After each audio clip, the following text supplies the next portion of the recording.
Did Francis's leverage just go down? In the wake of Sergei Pavlovich, did Francis's leverage just go down? It seemed as though, and for a meaningful period of time, that you got a little round robin going with Stipe, Jon Jones, and Francis. And I buy into that. Like, I could tell the story of those three guys. I could tell you really clearly why Francis and Stipe need to fight again, but also why it's a big deal. I mean, I get into the whole trilogy. I could talk about, they had 2 fights and it was back and forth and split outcomes and Stipe taking time and Stipe putting on this size. And then you work Jon Jones in and he's the most decorated light heavyweight of all time and he hasn't been in this weight class. I mean, right? Like it seems for very good reason, but nonetheless that we got a round robin with those three guys. And now you have Sergei. And the toughest matchup for Jon, if you just want to talk about Jon Jones, the toughest X's and O's matchup that we see out there is Curtis Blaydes. And there was even talk of putting that fight together. A couple of weeks ago, that just came out. If Francis and Jon doesn't get done, and wouldn't you know it, for March, we're going to go with Curtis Blaydes versus Jon. Now, that's interesting. It doesn't move the needle any further than Sergei versus Jon. Not right on its merits, it doesn't. Like Jon versus Curtis Blaydes and Jon versus Sergei. If you had about 5 days to tell the story, you're going to find yourself in damn near the exact same spot. So I'm kind of going on this, I go down this Sergei rabbit hole, if you will, right? I see this incredible talent, what he does to Tuivasa, and I'm even shaking my head at that post-fight interview. How were you not prepped? How were you not ready for this? Either way, we got a guy who's 17-1. The one was his debut to Overeem, which you would think would make a guy a little bit gun-shy, right? When you go out there and you got to taste that leather of Overeem, you think the guy's going to come out and be different next time, trying to grab a hold of you, particularly when he's got a wrestling background. No, he does the opposite. He just keeps going. This guy caught me, but the next guy's not going to. I mean, it's a really interesting story. When I'm going down my rabbit hole, I find out he's 30 years old, and it took a little wind out of my sails. It took a little bit of wind out of my sails. I believe... I'm jumping around here, guys. I'm jumping around. You got to stay with me. But I believe that over the weekend we saw Clay Guida have his last fight. I believe that. That hasn't been talked about. That hasn't been disclosed. And that's because the organization is not going in the direction of some of the older athletes, even with a victory. For Overeem, who we referenced, might be a great example. Overeem was doing fine. He had lost his last fight, but he wasn't re-signed. This was a very meaningful guy. And this was right on the heels. Junior Dos Santos had a very similar fate. Damian Maia had a very similar fate. It wasn't that anybody did anything wrong. It was just, we weren't going to sign some of these older guys. So I think that Clay has had his last fight. Now, but you got to be armed with that info. You got to be armed with the info that appears to kind of be this upper edge. And then you look at the fact that Sergei's 30. We don't know how old Francis is. Francis is at least 36. Jon Jones is 35. I'm just sharing for you. There seems to be a real bypass where if we want the sport to go to younger guys, you have to give that younger guy the opportunity.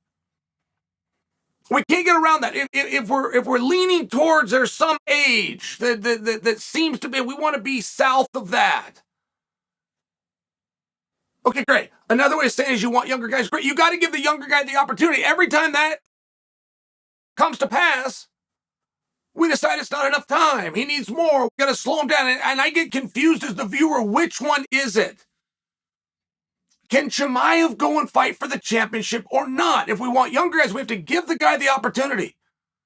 Can Bo Nickel go and fight for the championship or not? And when Sergei turned out to be 30, it took a little bit of wind out of my sails. Like it was one piece of the story. I think that's a young man. I think he's still not coming into his own. I think that 33, 34 is kind of a prime spot in life. I'm just sharing for you. When the guy's brand new on the scene and the guy just gets exposed to the world, you tend to think that he's a new guy. When you dig into it a little deeper, He's made that walk damn near 20 times, and he goes in the club of 30 plus. And it's just a hard spot. It's a hard spot every single time. Is this guy too young? Is this guy ready? Do we need to bring him along? We're gonna put that ingredient in. Oh, by the way, we don't want a lot of these older, once they've had their experience. I don't know a nice way to say it. What do you want to do with it? The older guys aren't getting signed. Whatever a nice and clever way to say that is. Okay, insert that line on my behalf. If you want the young guy, you got to give the young guy the opportunity. It's as simple as that. If the older guy, a guy like Clay Guida, I don't think he's going to make that walk again. I know Clay's good enough to do it. That's not a debate. That's not between you and I. He just did it. Oh, and by the way, he won. That's a for sure. But if that's not a direction we're going to go with the sport, and this sport is reset a number of times. I can just remember from my own time in the sport, I was 28 years old. I couldn't get an opportunity. I was too old. It was the wrong side of it. And that got reset. Derek Torres helped to reset that. Brett Favre helped to reset that. This good-looking guy, Brady, helps to reset that. Like the whole world can view things differently. But I do remember a time in the sport when I was 28 years old, and that was just simply older than what they wanted. They wanted a 19 and a 20 and a 21-year-old goal. But even back then, that guy couldn't get the opportunity. If that's the demographic, if that's the age, if that's the sweet spot, then give the guy a title shot. Well, he's not ready for it. Okay, then stop having this conversation with me. Stop telling me that we need the younger guy if the younger guy can't get the shot. And it's interesting as it pertains to Sergei. I mean, he's very meaningful, but I'm here to tell you guys there could be something massive next. It won't be because of him. He dropped the ball very bad over the weekend. However, I believe if there's enough conversations going on around the world like the one that we're having right now, where we're bringing him up and we're talking about Sergei and we're talking about the power.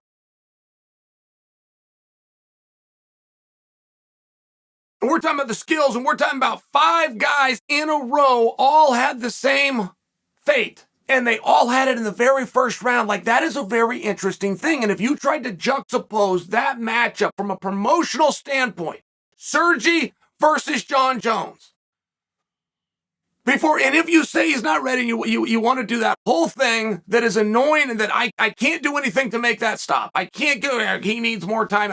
I can't do anything to make that stop. If you want to juxtapose Sergei versus Jon Jones, with Jon Jones versus Curtis Blaydes, you're having a very alike comparison.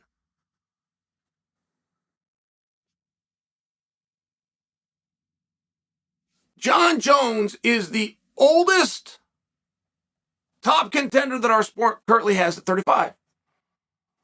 Francis Ngannou claims to be 36. We have a narrative that we want some of these younger guys. Okay, great. Sergei's not a young guy, but he's a lot younger than 35 and 36. So he seems to start to get inserted. Now, none of this is fair to Curtis Blaydes or the rest of the boys, but Sergei's amassed a pretty good record himself.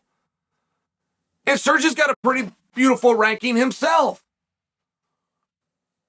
He's got a whole bunch of wins himself. You got to put him in there at some point. You either give him the opportunity and you put him in there somewhere, or we got to stop meeting about meeting. We got to stop talking about talking. Do it or don't.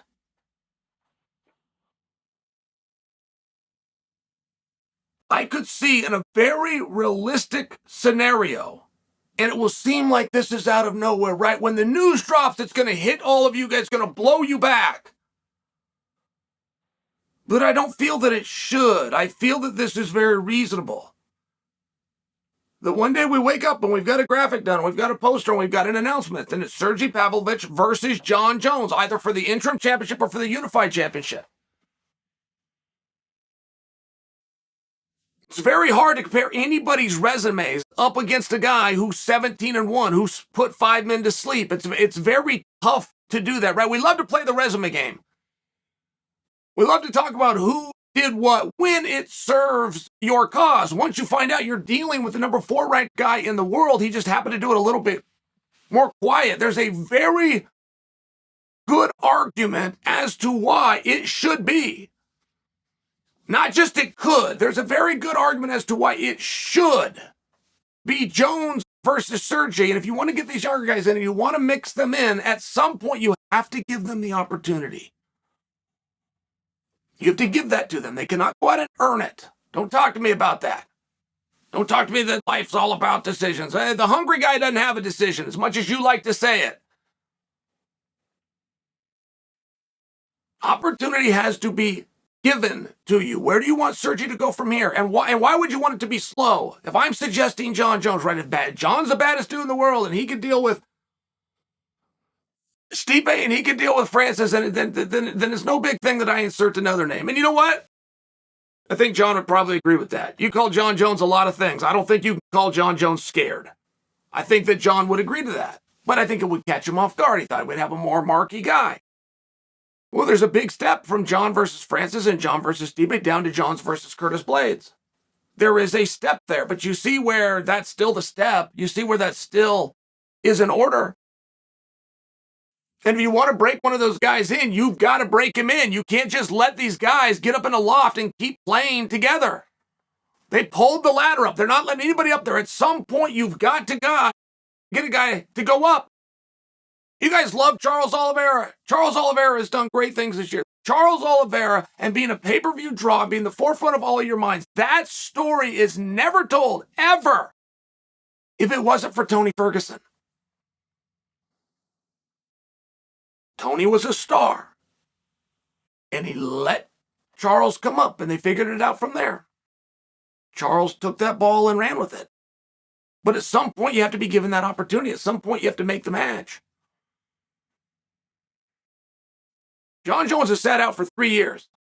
That is not going to be the world's easiest guy to get matches with if you put a world title around his waist. It's just not. You want him to do a match. There is very good reason why you would need to do it now. Why you would need to do it early. Francis and Jon sounds like a great idea to me. Stipe versus Jon. It's a great idea to me. Jon versus Curtis Blaydes. Whoa, that's a different idea, but X's and O's. Good idea to me. Jon Jones versus Sergei Pavlovich. That's the match you make, and you make it next.